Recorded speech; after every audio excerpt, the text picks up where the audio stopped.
Fletcher, author and life coach, and today we're talking about some investment options. I'm going to breeze over the CDs, money markets, mutual funds, stocks, and bonds because those are the most common ones, and you can read up yourself on those. And I talk about those in my book, Chapter 9, Bring Your Stocks Up Literally. A Gold Digger's Guide, How to Get What You Want Without Giving It Up. So check it out for the conventional investment options.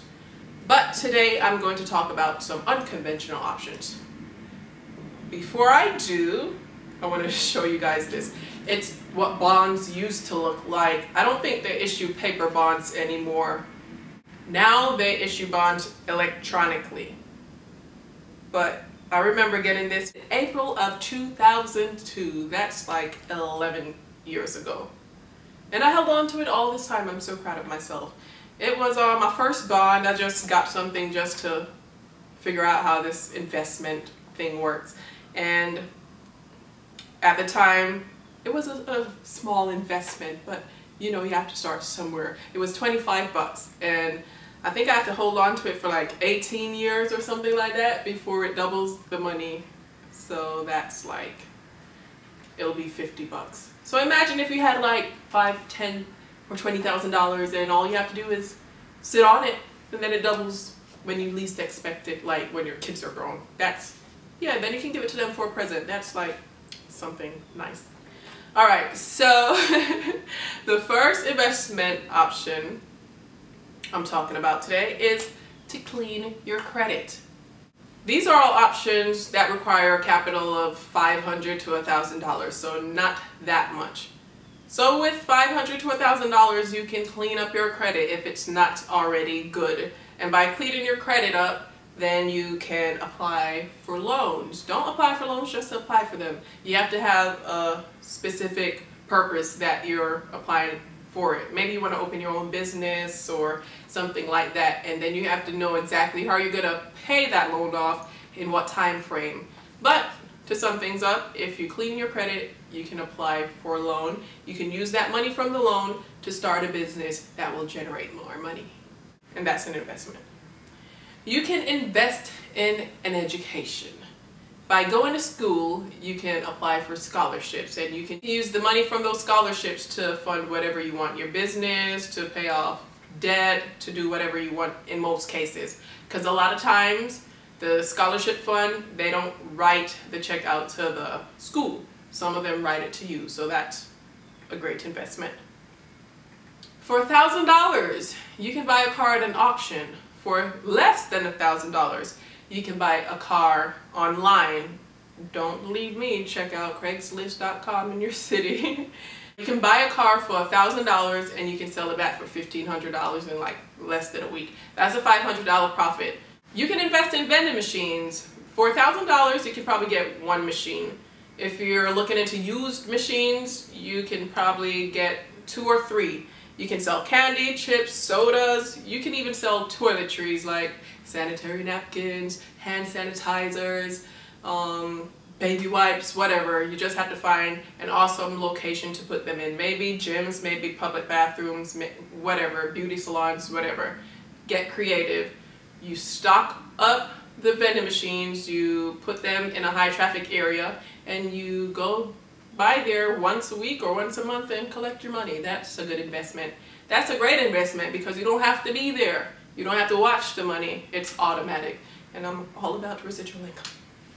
If you're looking into stocks, I'd advise looking into penny stocks, especially if you don't have a lot of money to start with. And in particular, I'd probably look at marijuana stocks because I think it's one or two states that already legalized marijuana. And I believe that in the next few months or years, other states will catch up. So look into medical marijuana companies. Because right now they're going for like way cheap, like cents, 3 cents, 4 cents, 5 cents. So while you have the money, go on and buy a few and watch them. But don't hold me accountable if you lose your money. I'm just saying, I would. That's one I would actually put my money in. Okay.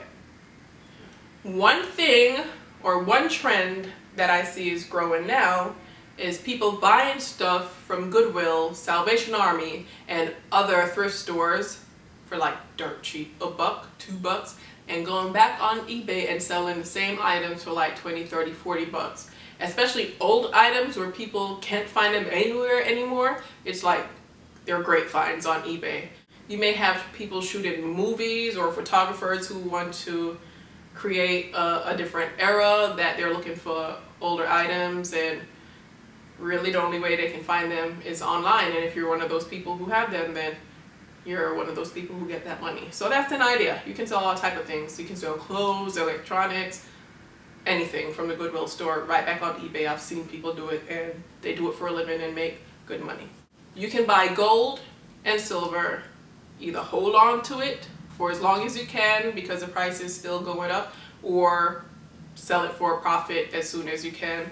But gold and silver, those precious metals, are definitely going up. You can charge interest on money that you lend out.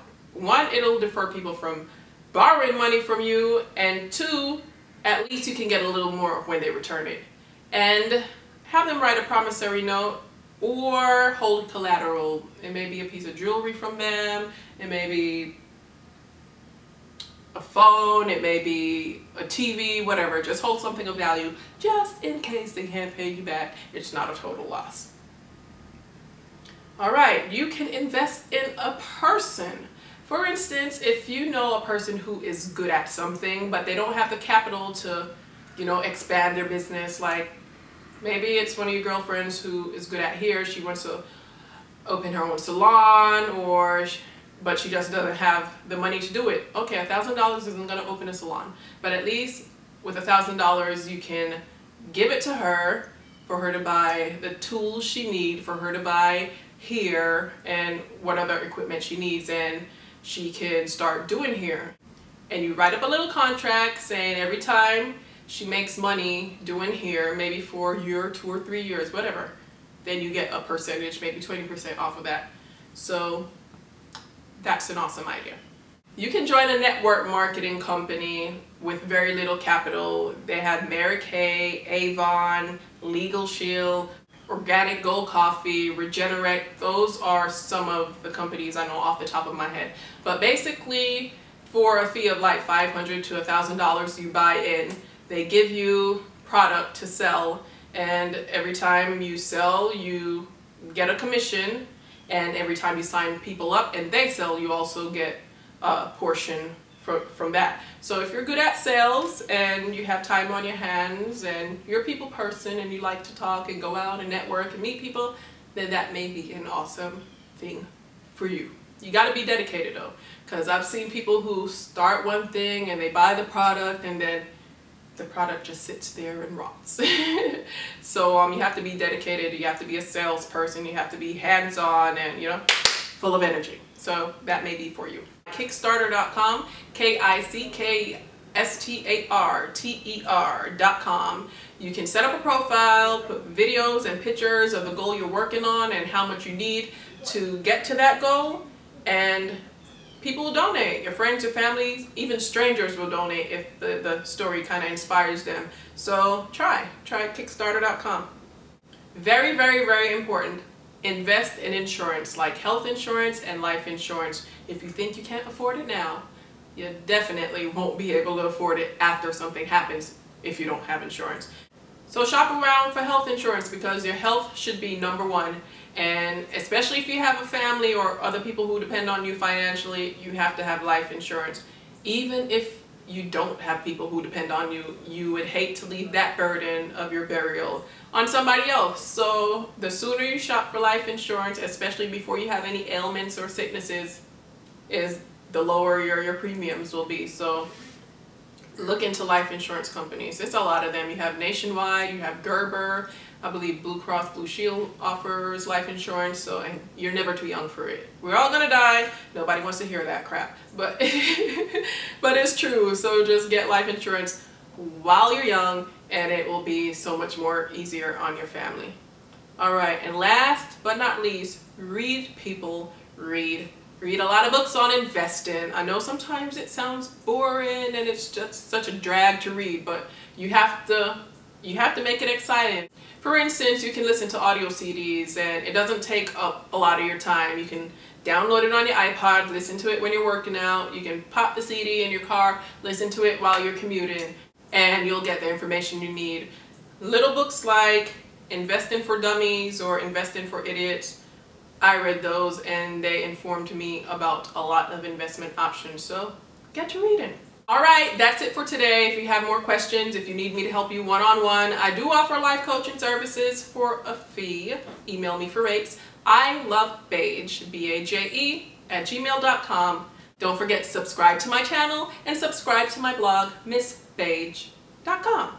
For those of you who haven't read my first book, A Gold Digger's Guide, How to Get What You Want Without Giving It Up, it's still available. Check it out. And the next two books are The Breakup Guide, How to Get Over It.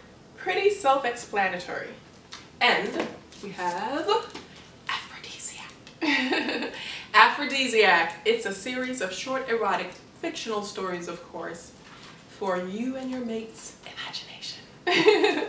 But those two are coming out soon, so